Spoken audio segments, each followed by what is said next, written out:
Résolution de système linéaire, voyons la méthode par substitution.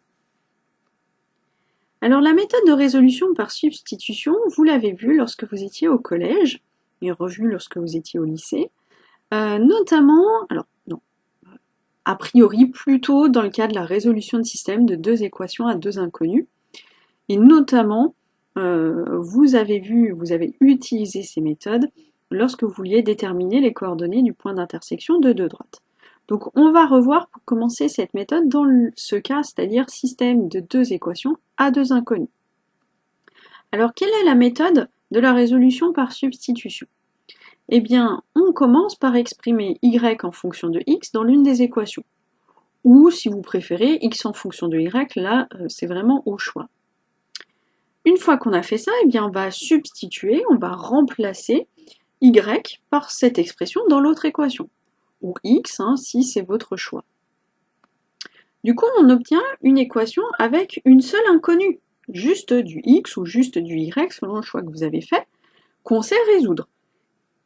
Donc, on la résout, on trouve la valeur de x ou de y, et ensuite on remplace le x par sa valeur dans l'autre équation. Il nous restera donc une équation avec une seule inconnue, y par exemple, qu'on sait résoudre, on la résout, et on finit. On pense, avant de terminer, d'abord on vérifie, et puis ensuite on conclut correctement. Alors, prenons un petit exemple. Ici, vous voyez qu'on a deux équations, deux inconnues, des équations linéaires. J'ai le choix, pour ma méthode par substitution, je peux exprimer x en fonction de y ou y en fonction de x, et puis je peux le faire dans la première équation ou dans la deuxième.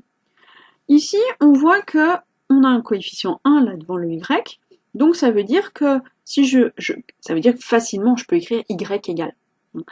Si vous faites un autre choix, c'est pas grave, ça marchera très bien aussi, simplement vous allez avoir des fractions dès le début. Bon, c'est pas grave, ça arrive, on sait faire. Donc si je prends ma première équation, j'ai y qui vaut 7 moins 4x. Attention, dans la résolution des systèmes d'équations, je dois toujours avoir des systèmes équivalents. Donc, en général, le même nombre d'équations. La deuxième équation, allez, je vais tout de suite remplacer y par son expression, donc y, 7 moins 4x, et j'oublie pas les parenthèses, c'est essentiel. Donc ça, c'est égal à 4. Je vais garder telle quelle ma première équation, et vous voyez que ma deuxième équation, il n'y a plus que du x. Allez, je vais y aller doucement, je vais développer ma parenthèse, donc plus 14, moins 8x, qui est égal à 4. Je vais maintenant, regrouper mes x du même côté, mes constantes de l'autre. Allez, je vais garder les x à gauche, donc 3x moins 8x moins 5x. Et ça, c'est égal à 4 moins 14, ça fait moins 10. Bon, on voit que x, ça y est. X, ça vaut quoi? Moins 10 sur moins 5, c'est-à-dire 2. Et y, y c'est quoi? C'est 7 moins 4 fois 2. J'ai donc x qui vaut 2 et y qui vaut moins 1. Alors, l'ordre des équations n'est pas important. Là, j'ai gardé le même ordre, mais je pourrais mettre le x d'abord, il n'y a pas de souci. Si je remonte dans mon équation, 4 fois 2, ça fait 8, moins 1, ça fait 7, c'est bon. Et 3 fois 2, ça fait 6, plus 2 fois moins 1, qui fait moins 2, ça fait bien 4, donc c'est bon, je ne me suis pas trompée dans ma résolution de mon système. Donc je peux conclure S égale, donc attention, S comme ça, c'est l'ensemble des solutions, donc c'est un ensemble, accolade, et ma solution c'est quoi? C'est 2 moins 1. C'est un couple, donc je mets des parenthèses comme il faut. Je redis, vous auriez pu faire d'autres choix, exprimer y en fonction de x dans la deuxième équation, ou x en fonction de y dans une des deux équations. Vous devez dans tous les cas trouver la même solution. Alors, la méthode que je viens de rappeler, elle se généralise bien évidemment au cas où on a plus d'inconnus et ou plus d'équations. On va procéder de façon assez similaire. Alors, en pratique, qu'est-ce qu'on fait? eh bien, on va exprimer une inconnue en fonction des autres dans l'une des équations. Une fois que ça c'est fait, eh bien, on va substituer cette inconnue par son expression dans toutes les autres équations. Et du coup, je vais me retrouver avec toutes les équations qui dépendent d'une inconnue de moins. Et puis, je vais refaire en fait le même processus. Donc, dans les équations là qui ont une inconnue de moins, je vais en reprendre une dans laquelle je vais exprimer une des inconnues en fonction de toutes les autres. Et puis, je vais remplacer dans toutes les autres équations. Et puis, je continue comme ça jusqu'à obtenir une équation avec une seule inconnue. Et une fois que ce sera bon, bah, j'ai plus qu'à remonter de proche en proche et de déterminer toutes les inconnues. Alors, faisons un exemple, ce sera encore plus parlant. Alors, bah, là j'ai le choix, hein, totalement. Allez, on va dire je prends la première équation et je vais exprimer z en fonction des autres. Donc dans la première équation, j'obtiens z qui vaut donc x plus y moins 5. Allez, je vais tout de suite remplacer dans les autres, donc x moins y plus 2 fois x plus y moins 5, qui est égal à 3, et puis 2x plus 3y moins mon x plus y moins 5, qui vaut donc moins 1. Alors, si je réécris ça comme il faut, hein, je développe.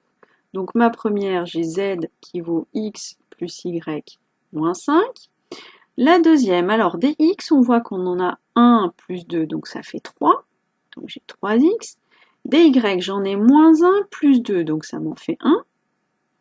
Et des constantes, allez, je vais les regrouper ensemble. Donc j'en ai moins 10 à gauche, 3 à droite. Donc en tout, je vais en avoir 3 plus 10, ça fait 13.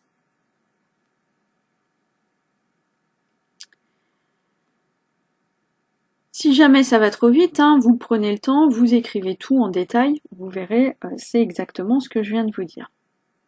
La dernière, alors dx, j'en ai 2x moins x, donc il m'en reste plus qu'un. Dy, j'ai 3y moins y, donc 2y. Et puis des constantes, donc on voit qu'on a moins qui fait plus, donc 5 à gauche, moins 1 à droite.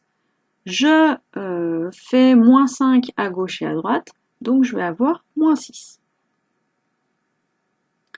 Bien, maintenant donc je garde ma première équation, et dans mes deux équations d'après, je vais exprimer l'une des variables en fonction de l'autre. Bon, allons-y, par exemple, dans la deuxième, je vais dire y, c'est 13 moins 3x. Je vais remplacer dans la dernière équation, donc j'ai x plus 2 fois 13 moins 3x, qui est égal à moins 6. Alors, je vais simplifier ma dernière équation. Donc je recopie bien les deux premières correctement. Et la dernière, qu'est-ce qu'elle me donne? Donc j'ai x plus 2 fois moins 3x, donc x moins 6x, donc moins 5x. Et des constantes, donc j'en ai 26 à gauche, moins 6 à droite. Quand je fais passer le 26 à droite, je vais avoir donc moins 6, moins 26, c'est-à-dire moins 32. Ok, c'est pas grave. Et maintenant, qu'est-ce que je fais? Je pars de la dernière. La dernière, on voit qu'on a x, c'est moins 32 sur moins 5. Donc 32 sur 5. Et je remonte. Y, on a dit c'est 13 moins 3x. Donc 13 moins 3 fois 32 sur 5. Alors, si je fais ce calcul-là, on trouve moins 31 sur 5. Et puis, je reprends la première, z, c'est quoi? C'est x, donc 32 sur 5, plus y, donc moins 31 sur 5, moins 5. Et je fais le calcul, on voit qu'on trouve moins 24 sur 5. Alors, je peux remplacer dans le système, vérifier que c'est bon, et une fois que j'ai vérifié, je dis S égale, bah, c'est quoi? En général, on met X puis Y plus Z, hein, donc 32 sur 5, moins 31 sur 5, et enfin, moins 24 sur 5.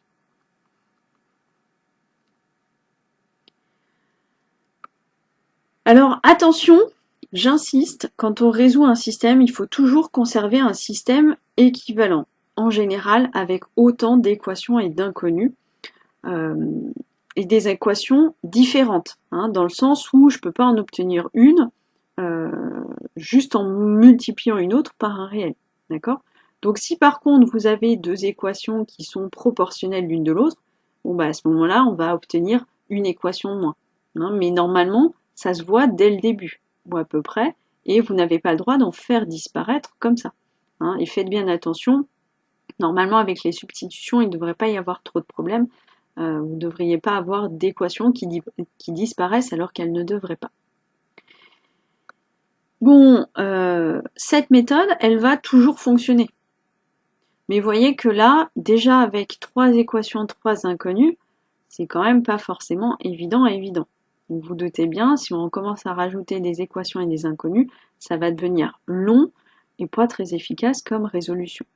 C'est pour ça qu'on a d'autres méthodes pour résoudre les systèmes d'équations linéaires.